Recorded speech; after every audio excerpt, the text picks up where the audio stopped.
Hey guys, Legion here and welcome back to Jurassic Evergreen Park. In this episode I will continue the Redwood forest theme with the habitat for the Allosaurus. And as you guys have already seen in the thumbnail, this build apparently took me about 5 hours, not fully 5 hours but pretty close to that, because there was a lot of prep involved with the monorail glitch for the bridge for the tour, and also the habitat itself is really big and it also has a high level of detail in there. So I would appreciate you guys to do a trade, and I'd build 5 hours in this episode, so it'd be nice if you guys were to spend 5 seconds on subscribing to the channel and giving a like to this video and maybe even sharing it, because that would help me out a lot and I'm truly happy about every single subscriber that I gain. And of course I also want to see you guys in the next episode. We're gonna continue this awesome park. In the last episode I already started this themed area with the Redwood biome, going through all the habitats, and that was the Stegosaurus. Now in the second episode I am introducing the Allosaurus. Those are two animals I just associate with Redwood forests, and one of the reasons being because of the Lost World Jurassic Park, where the Stegosaurus was in some sort of redwood forest. And the Allosaurus I just sort of associated with the Stegosaurus, with them sort of living together and everything. It just made sense for me. I could have probably also put the jwe2 in this habitat, which was a later thought of mine, but I think I'm gonna stick with the Allosaurus now, and which I ended up doing because it just makes more sense for me to be in a redwood forest habitat. And in the last episode we already started the tour, going through all of the redwood forest habitats, and I had the idea to do a monorail glitch and have a bridge for the tour, but I didn't end up doing that because I built the monorail glitch and then my save file got lost. It accidentally got overwritten if you haven't seen the last episode, and yeah, I had to rebuild a lot of stuff and I didn't want to rebuild all of that, the whole monorail glitch, because that takes a lot of time. But for this episode I went ahead and did another monorail glitch, and basically it makes a lot more sense for the guests to, when going with a tour and these vehicles through an Allosaurus habitat, they would be in danger, because the Allosaurus of course is a dangerous carnivore and we don't want our guests to die in this park. So we're gonna build a bridge, and so they don't get eaten, they can just observe the dinosaurs from a higher viewpoint, and also gives a lot of interest to the habitat and looks cool when like the Allosaurus is walking beneath this bridge and everything. But I also put another detail into that bridge. That is something I saw done by, I think it was Dark Bino on the Evolution Square Discord during the Battle of the Builders time. I saw that using those pylons, I think from the like electrical stuff, and putting those across those bridges and sort of making it look like there's little pylons holding them up.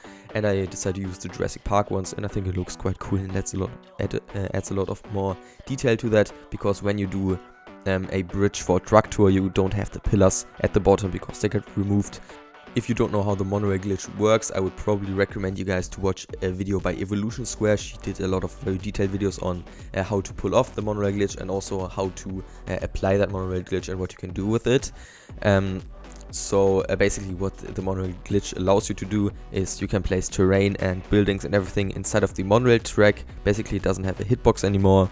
It's just sort of there, and it's like a straight line, and we can use that as a bridge for the truck tour. If you place the truck tour underneath, basically along the monorail track, and then the trucks will actually drive over it, and you can already see that in the build probably, and also in the time lapse you will see some of how that looks if you don't know how. So yeah, some of you guys were probably already expecting this episode and were waiting for it for a longer time, or maybe you weren't, but I said like 4 days or 3 days ago that the episode is gonna drop in 1 or 2 days, but there was just a lot of things in real life coming between that, and I just I have my priorities set, and YouTube it's just not like a priority thing for me, since it's not, it's just for fun, it's not my job or anything. Of course it's a little bit sad for channel growth, but I hope this episode is gonna do pretty well. If not, that's a bummer, but I can recover from that. And I also had a lot of fun building this. In the next episode I will probably link up this part of the park with the entrance. The entrance is actually surrounded by a herbivore habitat for the Brachiosaurus, but you will see that in the next episode, so stay tuned. And I think that's gonna be, you know, an interesting episode. And also there's still habitat right here that I need to fill for this redwood forest area, and I have pretty much no clue what to put in there. So I would really like you guys to give me some suggestions for species to put in there. Probably some kind of herbivore, just some kind of species that's a bit smaller, or like medium to small, and that fits into the redwood forest in general. So yeah, I have not really a good plan to what to put in there, and I'm probably maybe gonna do that habitat off screen, because it's not that interesting, and we've already had 2 redwood forest habitats already. So yeah. Anyways, I had a bit of a problem actually with the tour and the whole loop. You know, a tour basically needs to loop around one of the tour buildings. You can have other tour buildings in the track, you know, in between, but it has to loop. And the problem was that I had the track with the bridge going to the left, and there I had no way for it to go back. Then I had to sort of make it cross one of the guest plazas, and then go through another area, which will now be another habitat, and then go right in front of one of the fences from where the guests can view the ALLOSAURUS habitat. And that fence is a smaller viewing area from the plaza with the path art design I built in the last episode. And the reason that this habitat took so long is, of course, first the monorail glitch, but also this habitat is really, really detailed. It has a lot of building pieces in it, because instead of going with the temperate biome, which this map is built in, I decided to go with the redwood forest biome and just place redwood trees and some bushes and some other trees everywhere. And that took a lot of time, of course. Because I had to plant pretty much every single tree by hand and place all of them. Like there are like a couple of trees I managed to do with the actual redwood forest brush, but that brush is not dense at all. It has like a few trees every like 5 meters or something, and it's not dense at all. So I had to thicken it up a lot. And also there are big mountains in the back. It's basically, I want to do like a cool backdrop for the habitat to make it not boring, and I think that looks really cool, really interesting. And I also put some of the lighter rock texture at the tip to make it sort of look like snow or something, because there's no snow brush on this map. And then I, you know, because usually when I do like cliffs and rock areas, I cover most of them in actual placeable rocks to make it more detailed and more interesting. I just like that look, and I don't want dinosaurs to walk across it, across the steep little areas. So what I decided to do with this mountain, instead of covering it fully with rocks, it would have taken way too long and look sort of weird and you know, cause too much lag. I just decided to have a lot of rocks in the bottom and then have them fade out into pretty much no rocks at all, at like more of the tip of the whole mountain. And I think that ended up looking really nice and really natural. And there's also like a little area where like there's a bit of a split between the mountain and there's the tour going through. And I think that area, there are like a little bit more rocks there, but other than that, it looks really cool. And the mountains sort of divide the habitat into 2, like you're gonna later see in the cinematics, of course. I think it looks really cool. The habitat itself is also really big. There's a lot of detail, and it's a really big habitat because I you know, wanted to have the sort of lore, and my thought behind that was basically that in this that, you know, all dinosaurs have different needs for their habitats, and it's not just depending on their size, it's just depending on their behavior. And the Allosaurus, for example, needs really a lot of space, like for example, big cats in habitats usually get a lot of space in zoos. And it's sort of like what wolves would get. I want to sort of replicate that in a zoo, because in most zoos or animal parks in Germany, for example, you have a really big area for the wolves, and it's more sort of like a wildlife area that the guests can look at in some areas, and that's what I also did here. There are some 2 smaller viewing areas, and then there's one area with 3 of the log viewing galleries that sort of surround one area, which I think looks quite cool. And of course there's the bridge going through the habitat, but that's, you know, sort of a different thing. It's not like a viewing attraction from the outside. And I just thought it would make sense for the Allosaurus' character to you know, have a big sprawling habitat like a wolf. And I think you know, it just gives the park more character and more storytelling. and it makes it more interesting. So yeah, that's what I came up with for that, and that's why the habitat is so big and why it took so long. So yeah, there are a few, I think like 2 intersections in the path where it's split up with the path crossings, which is probably one of the coolest items to build with in Jurassic World Evolution 2.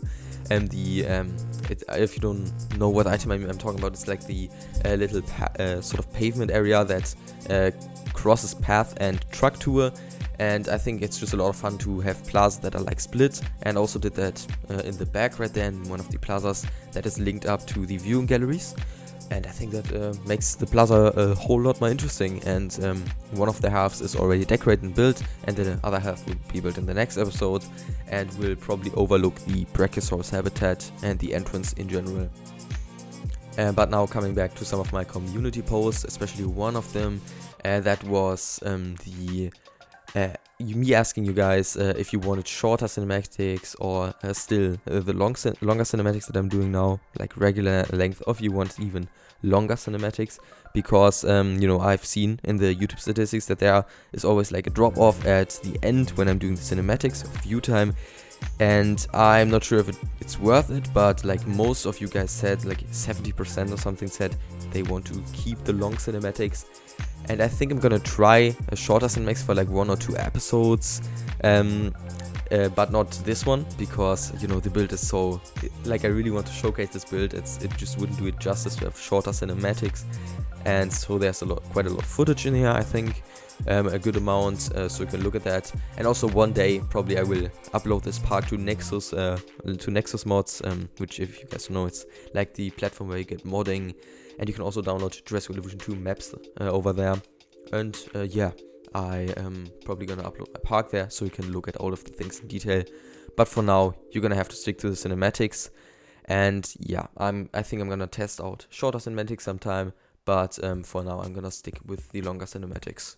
But now we're sort of nearing the end of the whole speed build, and if you're still sticking around, that's really awesome. And I hope you guys have enjoyed the speed build so far, and the whole build. The build is not super long. I try to make it pretty short, cut out a lot of things, because it's just a lot of placing trees and everything.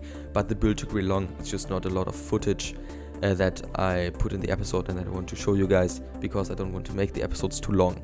But right now you can already see the cinematics right here. You can see all of the mountain ranges in the background. You can see the forest and the Allosaurus as well. I think it looks really nice. It turned out really nice. It has a nice vibe. And it's pretty big habitat, bigger than I usually do my habitats. And it's like 5 Allosaurus in there. And also ask you guys for skin suggestions. That was because my Evolution 2 had a bug going on where I couldn't go in the viewing in the species viewer. Yeah, I'm struggling a lot right now, but in the species viewer exactly. And I thought it was just that, but I also couldn't release dinosaurs, so I had to reinstall my game. And it was really annoying. I thought it was because of some mods. I had like 2 new species mods, like one Tarbosaurus mod from Prehistoric Kingdom, and some variants. So I decided to delete all of those, some of the paleo variants and everything, and that mod. But it didn't do anything. So now I'm also gonna have to reinstall my cosmetic mods. So that's really annoying. But I thought it was because of mods, but it was just really random. So yeah. But now my game works again. And I managed to release all of the Allosauruses. So yeah, see you guys in the next one. Enjoy the rest of the cinematics, and bye bye.